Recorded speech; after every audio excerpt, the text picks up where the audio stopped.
नमस्कार, मैं हूं वीरेश सिंह। आईटीआई के टॉक शो में आपका स्वागत करता हूं। आज राजस्थान के लिए न्यूज, ठीक है ना। राजस्थान प्राइवेट आईटीआई के लिए काफ़ी दिन से न्यूज नहीं बनाया था।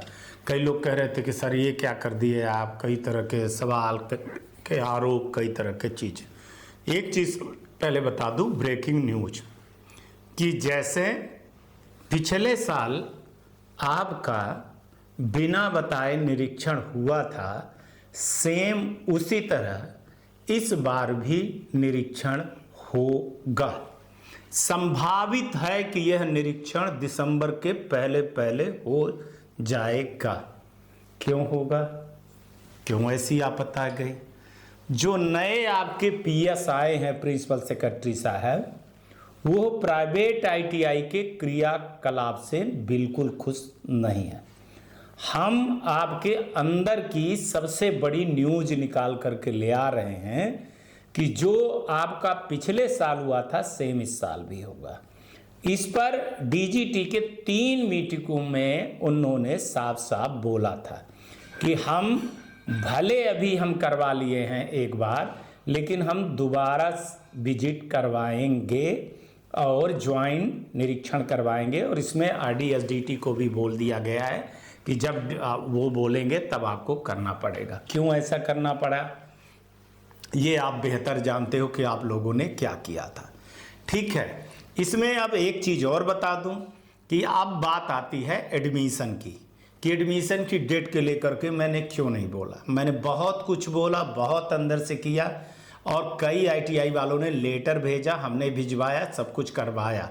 लेकिन हुआ क्या कि जब आपके यहाँ जो आईटीआई के पूरे मालिक हैं, उनको कहते हैं, जो आपके यहाँ एसएससी टीम बनी हुई है, स्टेट की जो टीम बनी है, उसके जो मेंबर हैं सेक्रेटरी साहब, उन्होंने ही मना कर दिया कि अब जितने निरीक्षण होना है अब हो गए हैं, अब हम इनको निरीक्षण नहीं करने देंगे, एडमिशन डेट नहीं बढ़ाने देंगे।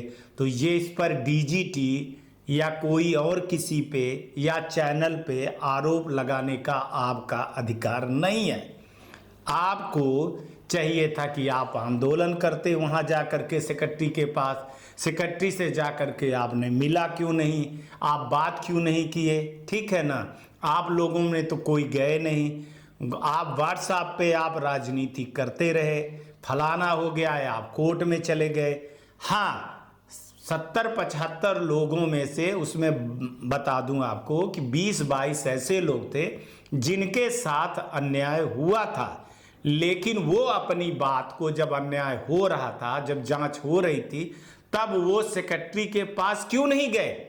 ये भी तो सवाल का जवाब दें कि सारे लोग मिल करके 72 से 75 लोग जितने थे, भले चाहे उसमें कुछ अच्छे आईटीआई वाले थे, कुछ जिनके पास नहीं था इंफ्रास्ट्रक्चर, तो वो मिल करके गए होते। आप लोग 100 आदमी मिल करके गए होते, आपको 10-12 आदमी को बुलाते, हर आप जिले से जाते, हर जिले से अलग अलग करके जा करके मिले। आप लोग ना तो आरडीएसडीटी गए, टीसी मीना साहब से मिलने नहीं गए, आप उनसे मिलने नहीं गए, आप सिर्फ ग्रुप में आप मैसेज करते रहे। किसी को बुरा लगता है ना साहब, तो बुरा लगते रहे, है ना। मेरे को जो सच कहना है वो सच कहूंगा। और जितनी आईटीआई जब समझौता हुआ था, हो गया था एक बार, है ना, अगर ना होता समझौता तो सब के सब जीरो सेशन पे जा रहे थे, सब के सब जा रहे थे जीरो सेशन पे।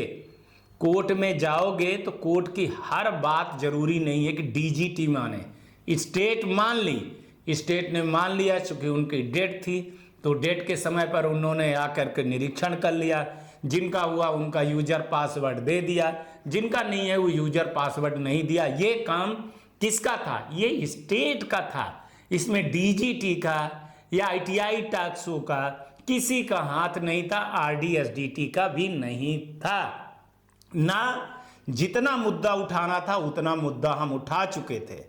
तो आप लोग जो इस पर आरोप लगा रहे हैं, कई लोग सबके ऊपर या डीजीटी के ऊपर या और बाकी के ऊपर, तो पहले अपने गिरबान पे झांक लीजिए कि आप कितने दिन आप जयपुर गए हैं, कितने दिन आप जोधपुर गए हैं, और किस अधिकारियों से आपने मिला है, ठीक है ना। हमारे पास पर डे की रिपोर्ट है, मैं आपको बता दूं कि आपकी पूरी फाइल मैं मतलब वीरेश सिंह, मतलब chief editor ITI talk show के, उन्होंने खुद जो जयपुर में अधिकारी है उनसे बोल करके कि सर ले जाइए और ये 70-72 जो आदमी हैं इनका निरीक्षण करवाइए। एक बार नहीं, 3 बार फाइल गई है, मेल गया है, सब कुछ गया है कि आप करवाइए। लेकिन उन्होंने साफ साफ बोला कि हम नहीं करवाएंगे, न साइट विजिट करवाएंगे, निरीक्षण करवाएंगे और इनको अगले साल ले आएंगे। और ये जानकारी लीक हो गई थी। ये जानकारी हम ही ने शो नहीं बनाया था जानबूझ करके, क्योंकि शो को मना किया गया था कि ये सब चीज़ें नहीं दिखानी है। अभी मैंने कुछ लोगों को बता दिया था कि देखिए भाई, साफ साफ तुम्हारे यहाँ के जो स्टेट डायरेक्टर हैं वो मना कर रहे हैं, टीसी मीना जी भी मना कर रहे हैं, तो डीजीटी कुछ नहीं कर सकती है। डीजीटी के पास मैं स्वयं अभी गया था, कुछ दिन पहले गया था, जो मैंने नहीं बताया, और जा करके मैंने स्पष्ट सारी चीज़ें रखी। वहाँ पर डीजीटी ने बात किया, डीजीटी ने बात करके जो चीज़ें आई हैं उनके पास, उन्होंने वही चीज़ बोली कि हमको नहीं करवाना है स्टेट में। एक चीज़ मैं आपको बता दूं कि 7वीं अनुसूची में स्टेट को अपना पावर मिला हुआ है, वो अपने पावर के हिसाब से काम करेंगे। आप कोर्ट में जाइए, जहाँ जाइए, जैसे जाइए। इसमें डीजीटी का अगर दोष होता तो मैं कब की जो है तो इसको 20 बार न्यूज़ दिखा करके सब चीज़ें मैं कर लिया होता। डीजीटी ने साफ साफ बोला कि साहब अब जो है तो एडमिशन का डेट का भी जो आती है, या निरीक्षण का आता है, एफिलिएशन का आता है, सारी चीज़ों के लिए मैंने जवाबदारी स्टेट को बना दिया है। स्टेट के जो सेक्रेटरी हैं, प्रिंसिपल सेक्रेटरी हैं टेक्निकल एजुकेशन के, वो चेयरमैन हैं, बाकी उनके साथ में 11 लोग और है, कुल 11-12 लोगों की टीम है। उसमें हमारे आरडीएसडीटी की भी टीम है। ये साल भर में 4 बार मीटिंग होती है। मीटिंग में जो एजेंडा बनते हैं उसी एजेंडा से होती है।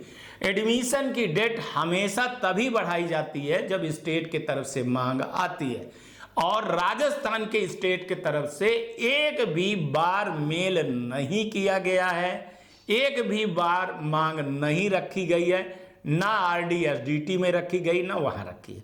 तो देखिए, डीजीटी को सपना नहीं आता। डीजीटी को लगा कि भाई निरीक्षण करवा लिए हैं, सब चीजें हो गई हैं। हालांकि जो 70-75 आईटीआई वाले थे, उसमें 30 मुश्किल से 22-23 से लेकर के 25 तक जो है उसको मान रही है, स्टेट भी मान रही कि उनके साथ गलत हुआ है। लेकिन उनका एक अपना अलग सोच था कि अगर इनको करेंगे तो इनके भीड़ के पीछे जो बाकी 50 लोग बैठे हैं वो भी फायदा उठाएंगे। अब वो देखो, मैं उस पर ज़्यादा नहीं बोलने वाला हूँ, क्योंकि मैं बोलता हूँ तो उसका असर होता है, फिर वो निगेटिव चला जाएगा।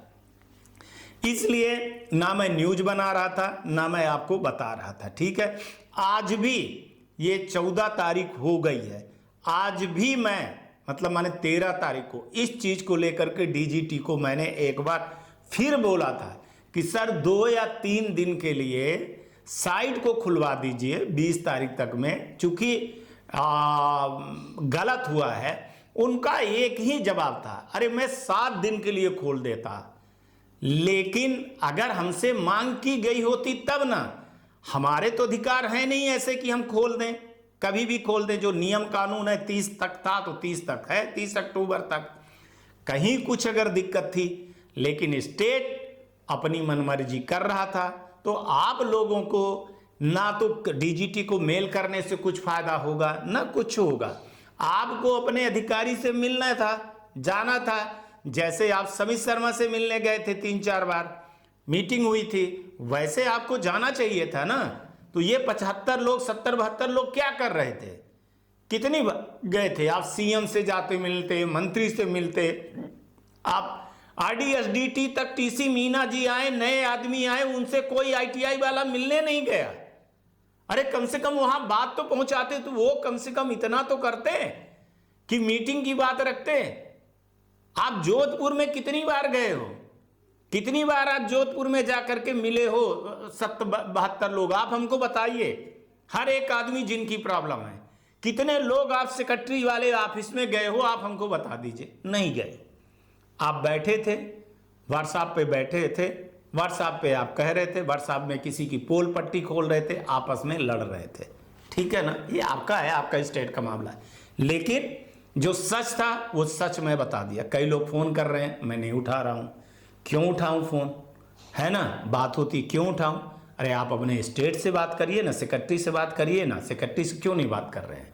और ये चीज़ें मैं बता चुका था, हर किसी को नहीं बता। दूसरी बात बता रहा हूँ कि आप डीजीटी के नियम के अनुसार अपनी तैयारी रखिए। इस पर ये मान लीजिए कि एक समझौता हुआ था, दोबारा इसको करेगी, चूँकि इस पे डीजीटी भी बोली है कि एक बार दोबारा निरीक्षण होगा। और ये निरीक्षण मैं आपको बताऊं कि ये अभी नहीं, ये निरीक्षण पूरा हमारे हिसाब से 30 अप्रैल के पहले डीजीटी चाहेगी कि ये सारी रिपोर्टें आ जाएं स्टेट की। अभी ये स्टेट के ऊपर कहे कि नवंबर में कर लें, कि दिसंबर में कर लें, कि जनवरी में कर लें, कि फरवरी में कर लें। आपको मैं बताने आया हूं जो हमारी जवाबदारी है as a media, as a channel, कि सबसे पहले अटेंडेंस रजिस्टर, स्टूडेंट का बायोमेट्रिक, कैमरा और आपकी मशीनें, रॉ मटेरियल, बिल, आपके बिजली का बिल। बहुत लोगों का जो है तो पुराना जो है तो मकान मालिक के नाम से है, वो सब कुछ देख लीजिएगा आप लोग। सारी चीज़ें अपडेट होनी चाहिए, स्टूडेंट से लेकर के स्टाफ की सैलरी। CITS वाले रखना है आप, बाकी मर्जी आपकी है, जो आपको करना है वो बता दूं।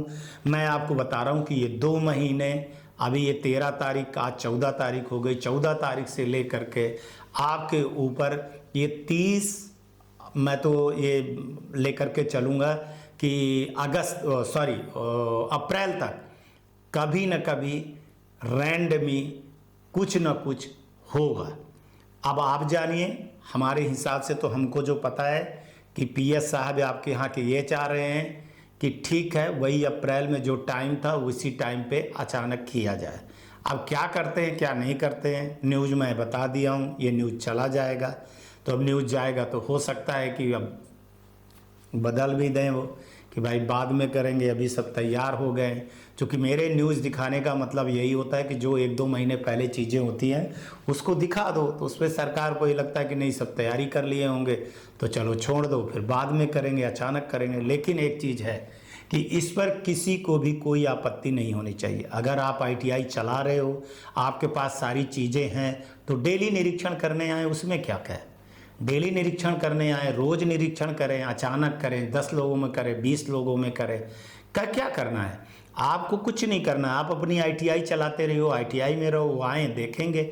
ना आपको पानी पिलाना है, ना आपको शरबत देना है, ना आपको समोसे देना है, ना सेवा करना है।